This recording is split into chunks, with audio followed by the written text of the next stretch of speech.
Fala pessoal, eu sou o professor Lucas. Professor Wanderson. E hoje estamos aqui para mais uma aulinha especial. Vocês também têm uma vaguinha aqui, não é, professor? Mais uma vez um convidado especial. Um homem que entende muito de... finanças, de dinheiro, de bala na agulha. O que não sei se quer dizer se ele é rico. A gente pergunta para ele aqui. Ele é um grande homem. Assistiu o jogo do Garrincha em Pelé. Como é que é o negócio? Sabia que ia ter um piadinho. Mas o Arnold é nosso chefe, É nosso chefe, é. Hoje nós vamos ter o prazer aqui de convidar o nosso querido professor Newton Portugal. E hoje, para fazer ele aparecer, tem que ser aquele símbolo... Sim, né? Então no 3, vamos lá? Vamos lá? 1, 2, 3 e... Seja bem-vindo então, professor. Bom te ver. Muito bom te ver por aqui, professor. Obrigado. Estamos à disposição. Que circo do cacete. Vai ficar zoando? Patati patatá. Eu consegui alguém menor que eu e tá aqui, pessoal.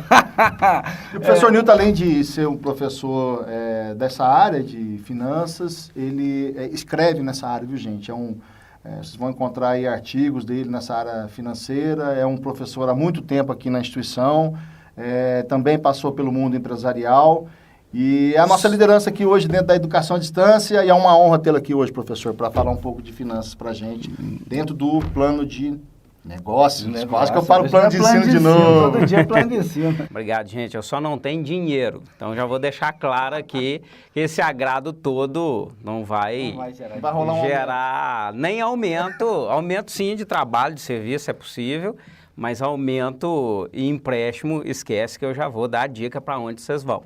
Bom, pessoal, então, para a gente começar aí sobre plano de negócio, chega de agrado ao professor aqui, é nosso chefe, mas já que não vai dar aumento, não tem agrado. Então, vamos falar aí, então, de primeira, professor, o que o nosso aluno precisa ter claro aí, na hora que ele estiver elaborando o plano de negócio, na hora que ele chegar no plano financeiro, qual é a primeira coisa que ele precisa ter em mente? Bom, a primeira coisa que ele precisa ter em mente é qual que é o investimento necessário para colocar a ideia em prática. Se é um comércio, se é uma prestação de serviço, se é uma indústria, sempre vai ter a necessidade de um aporte capital, de um valor a ser investido. Esse investimento, ele tem 3 diferentes características. É um investimento que a gente chama de investimento fixo, que é o investimento em equipamentos, em estruturas, em veículos. Um investimento que é pré-operacional, ou seja, eu preciso de um recurso para começar a colocar a minha ideia em funcionamento, e dentro desse pré-operacional,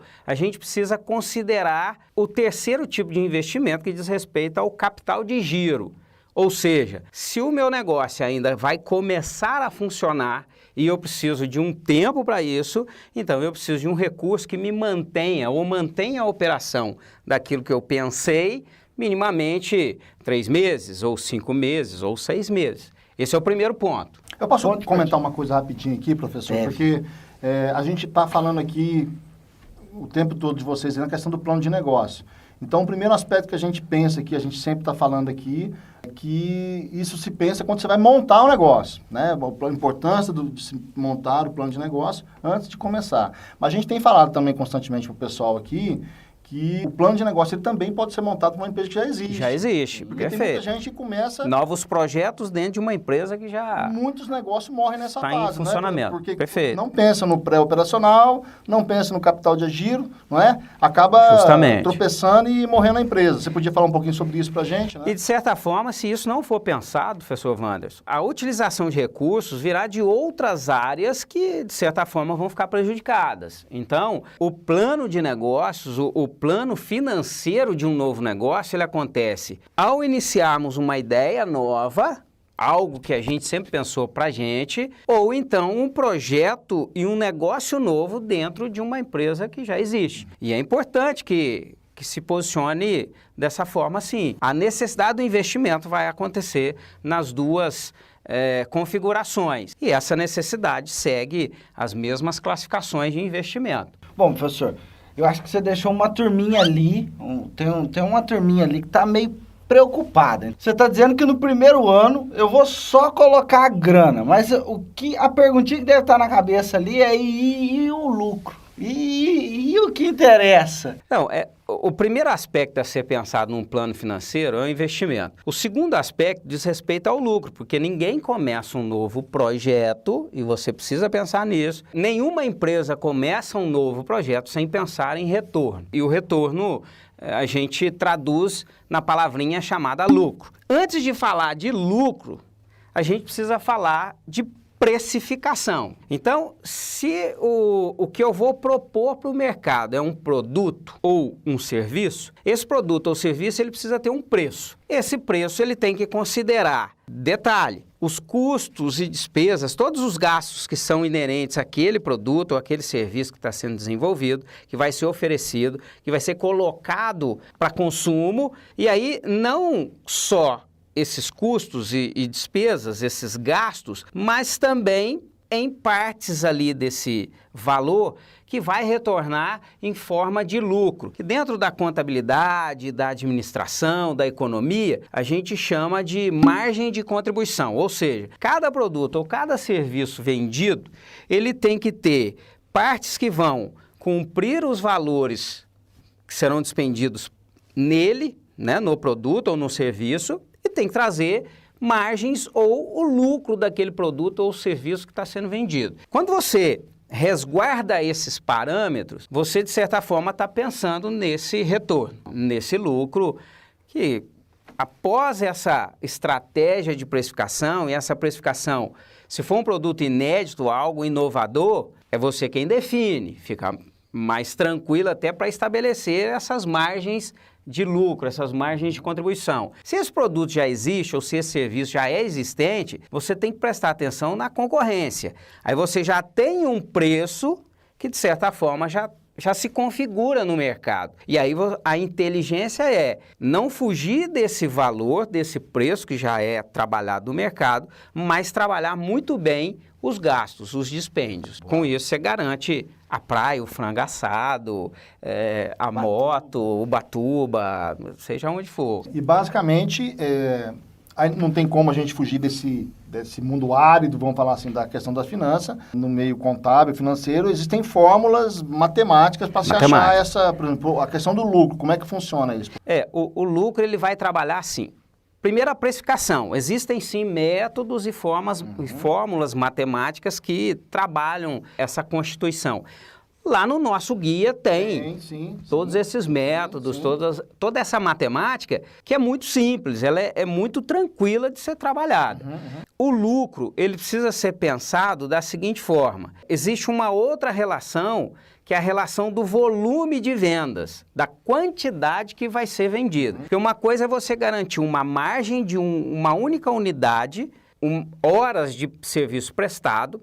Então, você garante com aquele preço que você calculou, que você trabalhou, um retorno, uma margem. Mas você precisa atentar para a quantidade de horas de serviço que vai ser trabalhadas, ou então de volume de produtos que serão vendidos, para que, se eu ganho R$10 em cada produto que eu vendo, e o produto pode ser aí um óculos, uma caneta, um relógio, eu tenho que levar em consideração uma outra variável que é a quantidade vendida, o volume a ser vendido. E aí vem o desafio da questão do marketing, da questão da comercialização, do ir atrás do cliente, né, do potencial cliente. Porque com relação a esse volume, ele vai, de certa forma, trabalhar para você o total. E o total, professor Wanderson, existe um indicador chamado ponto de equilíbrio, que ele é muito importante. Se os gastos fixos, por exemplo,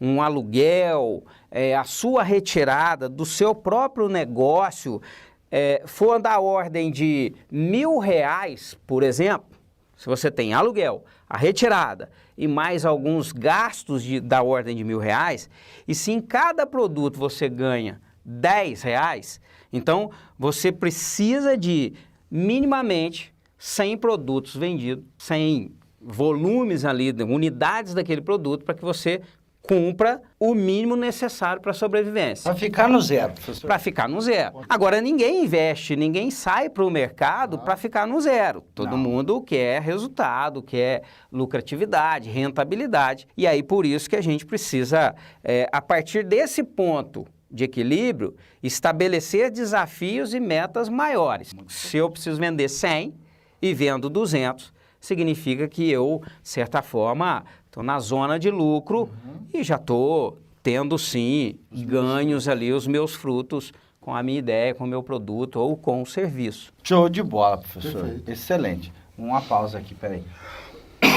Só lembrando, ressaltando também, pessoal, mais uma vez, pegando a fala do professor Newton aqui, lembrando que todas essas formulazinhas de lucro, Ponto de equilíbrio, lucratividade, tá tudo lá no guia de estudos, ok? Você precisa ir lá na abinha sobre e descer lá que você vai ver que tem lá. Certeza que você já deve ter lido, né? Até para se preparar para a prova. Tem lá o guia de estudos te esperando, com tudo que a gente fala aqui de uma forma bem mais clara e explicadinha lá, ponto a ponto, tá bom? E importante porque essas fórmulas você vai utilizar para quando for criar essa parte do plano financeiro dentro do seu plano de negócio. Mas uma questão que fica muito na cabeça das pessoas, quem quer começar um negócio, para quem já tem um negócio, às vezes nunca fez isso, nem sabe esses significados, né? A diferença, por exemplo, entre lucratividade e rentabilidade, professor? A lucratividade, ela vai refletir o percentual do seu ganho final, do resultado final da empresa, em relação ao faturamento dela. Então, se eu vendo 10 mil reais ou 10 mil dólares, porque o meu produto é exportado e tudo mais, e o que eu ganho no final do exercício, dessa movimentação, R$1.000. Então, significa que a operação do negócio, ele está trazendo para o investidor, para o empreendedor, 10% de lucro. A lucratividade, ela está vinculada a essa questão do faturamento, das vendas. A rentabilidade, ela vai ter relação com o investimento inicial, não com o faturamento. Então, por exemplo, se o meu investimento foi da ordem de R$20 mil no meu escritório, ou então no meu comércio, ou na minha pequena fábrica ali, ou da própria empresa que já existe, mas um novo negócio foi da ordem de 20 mil, vou pegar o mesmo exemplo, tá, professor? Então, assim, e num primeiro ano eu tive R$1.000 que sobraram ali, né, que de certa forma estão ali disponíveis, eu já paguei todas as minhas despesas, os meus gastos. Então, a gente pode ter uma relação que a gente chama de rentabilidade, ou seja, num primeiro ano, o meu investimento de 20 mil teve uma rentabilidade de 5%. De certa forma, os R$1.000, né, em relação ao investimento inicial que foi de 1.000. Então, lucratividade, a relação é com a operação, é com o faturamento. A rentabilidade é com relação ao que você investiu para empreender. E aí, em cima da rentabilidade, que a gente vai achar o período de retorno. Sim, aí a gente tem outros indicadores, outros índices que eles vão retratar parâmetros para que você tenha certeza de que a sua ideia, seu produto ou seu serviço está valendo a pena. Por exemplo, o payback, que é um tempo de retorno. Então, se eu estou ganhando por ano R$1.000, está sobrando, e eu investi 20 mil, significa que eu só vou ter o meu investimento em 20 anos. Aí você vai pensar, será que vale a pena eu esperar tanto tempo para isso? Hoje, em finanças, em economia, a gente costuma falar que o retorno de um investimento de qualquer porte, seja de pequeno, médio ou grande porte, ele tem que variar aí entre 3 e 5 anos, seria um bom tempo de retorno. Mas a gente está pegando um exemplo da conta que ficou fácil e que na prova cai assim, né? É mais fácil, os cálculos do pessoal aqui na prova é muito mais fácil, é 1.000 por 20, 1.000 por 10, então fica muito tranquilo. Já arrumei a vida de vocês aqui. Só que não. Mas a gente tem outros índices também, né? A gente, por exemplo, quando a gente pega esse relacionamento de 5% num ano, se a gente for confrontar, né, com outras aplicações, com outras possibilidades, a gente pode desistir da ideia. Então, quando eu pego uma renda fixa, que por ano ela me dá aí em torno de 9% a 12%, eu vou falar assim, poxa, mas eu vou ter tanto trabalho assim para ter 5%, eu prefiro pegar os 20 mil e colocar na renda fixa. Então, esses são índices muito simples de calcular numa ideia, num negócio, num empreendimento, que vai te dar parâmetros comparativos. Poxa, 5% ao ano, a poupança me dá 5 e pouco, 6, pode chegar até a 7. Então, eu vou pegar todo esse valor que eu preciso para começar meu negócio e vou colocar numa outra aplicação. Então, é um outro indicador, é um outro parâmetro, né? Essa taxa de retorno do próprio negócio. No caso aí, se a gente falar de 5% dos 1.000. E existem outros indicadores também, que são importantes e muito simples de medir essa relação. O fato é que também você tem que pesar o seu sonho, que com o tempo você vai conquistar mais mercados, que você tem que ter paciência. Lembra que lá nos gastos mensais da empresa, você já salvou a sua retirada, o seu salário mensal. Então, isso também tem que ser levado em conta, tem que ser ponderado. Muito legal isso que você falou, professor. Então,